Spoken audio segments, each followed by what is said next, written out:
Hello అందరికీ. సంక్రాంతి వచ్చేస్తుంది కదండీ! అందుకే అరిసెలు చేశాను. ఎలా చేశానో చూడండి.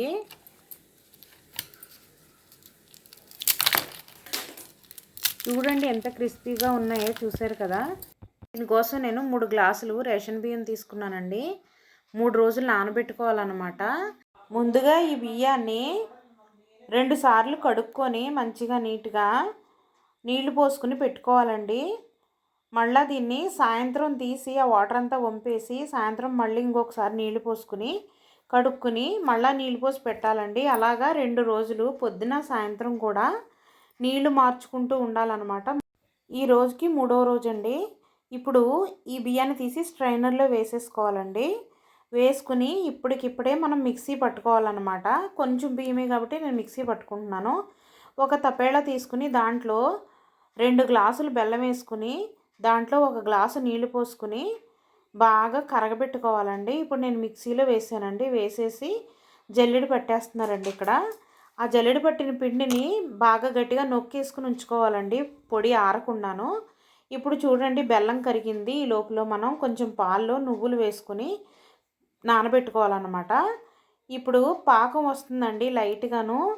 ఇంకా కొంచెం టైం పడద్దండి పాకం రావడానికి. ఇప్పుడు ఇలాచీ పౌడర్ వేసుకోవాలి. వేసేసుకుని బాగా కలుపుకోవాలండి. ఇప్పుడు పాకం వచ్చే వరకు కూడా తిప్పుతానే ఉండాలన్నమాట.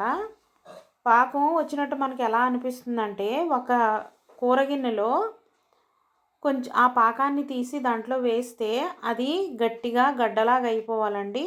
అది గిన్నెనేసి కొట్టినప్పుడు టంగ్ అని సౌండ్ రావాలన్నమాట. అటువంటప్పుడే మీకు ఆ పాకంలోనే మనం అరిసెలు చేసుకుంటే టేస్ట్గా ఉంటాయండి. మేమైతే ఆ పాకంలోనే చేసుకుంటామండి. ఇక్కడ చూడండి, ఇక్కడ చూపించిన విధంగా ఇలాగా గట్టిగా అయిపోవాలండి ఉండలాగా. ఈ పాకంలో మనం అరిసెలు చేసుకుంటే మంచి టేస్ట్గా ఉంటాయండి. చూడండి, ఇప్పుడు దీన్ని ఉండ చుట్టి గిన్నెలో వేస్తే టంగమని సౌండ్ రావాలండి. ఇప్పుడు ఏం చేయాలంటే దించేసుకుని ఆ పాకంలో మనం మిక్సీ పట్టి పెట్టుకున్న పిండి ఉంది కదా, దాన్ని వేసుకుని కలుపుకోవాలండి. బాగా మిక్స్ అయ్యేంత వరకు కూడా కలుపుకుంటూనే ఉండాలన్నమాట. అది ఎక్కడా కూడా ఉండ చుట్టకుండా మనము వేడివేడిగా ఉన్నప్పుడే కలిపేసుకోవాలండి. లేకపోతే అరిస విరిగిపోతుందండి. చూడండి, ఇందులో చూపించిన విధంగా కలుపుతూనే ఉండాలన్నమాట. ఆ పిండినంతా పోసుకుని మొత్తం కలిపేసుకోవాలండి. ఎక్కడా కూడా ఉండ చుట్టకుండా ఫాస్ట్గా కలుపుకోవాలి. కొంచెం కష్టమైన పని అండి, కానీ అరిసెలు మాత్రం సూపర్గా ఉంటాయండి. టేస్ట్ మీకు కూడా తెలుసు ఆ విషయం. ఇది మొత్తం అంతా వేసేసుకున్న తర్వాత లాస్ట్లో మనం నువ్వులు కూడా వేసేసుకోవాలన్నమాట. నానబెట్టుకుని ఉంచుకున్న నువ్వులు కూడా వేసేసుకుని బాగా మిక్స్ చేసేసుకోవాలండి. మిక్స్ అయ్యేంత వరకు కూడా కలుపుకుంటూనే ఉండాలి.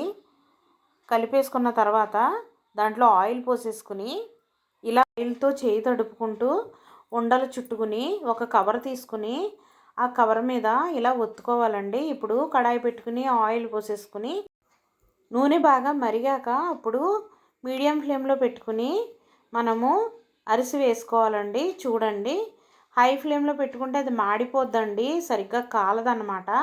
అందుకని మీడియం ఫ్లేమ్లో పెట్టుకునే మనము అరిసెల్ని వేపుకోవాలన్నమాట.